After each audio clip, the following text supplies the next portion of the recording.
Monsieur le président, madame la ministre, monsieur le rapporteur, mes chers collègues, la loi NOTRe a suscité de nombreux débats et, plus de 2 ans après son adoption, elle soulève encore des questions et des doutes. La proposition de loi que nous examinons aujourd'hui vise, je l'espère, à conclure ce long débat qui n'a de trop duré. L'appréhension suscitée par la loi NOTRe doit être entendue, car celle-ci prévoit une profonde réorganisation de la gestion locale de l'eau et de l'assainissement, en transformant, d'ici 2020, cette compétence jusqu'alors optionnelle pour les communautés de communes et les communautés d'agglomération en une compétence obligatoire.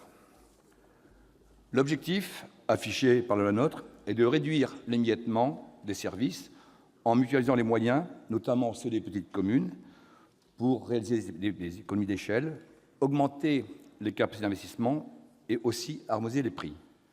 Certes, ces avantages ne sont pas négligeables, mais ils n'ont pas suffi à rassurer les acteurs concernés, le débat s'en crispé sur l'aspect contraint du transfert de compétences qui a été très mal perçu. Et nous touchons là, en effet, à l'essence même du principe de la libre administration des communes, auquel nous sommes tous ici profondément attachés. Imposer une obligation aux collectivités apparaît dès lors contraire à ce principe.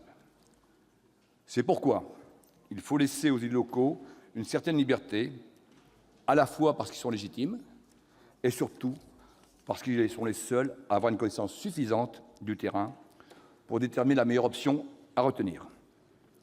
Pour répondre à ces inquiétudes locales, des sénateurs ont souhaité maintenir les compétences eau et assainissement dans les compétences optionnelles des communautés de communes et des communautés d'agglomération, en déposant une proposition de loi en janvier 2017.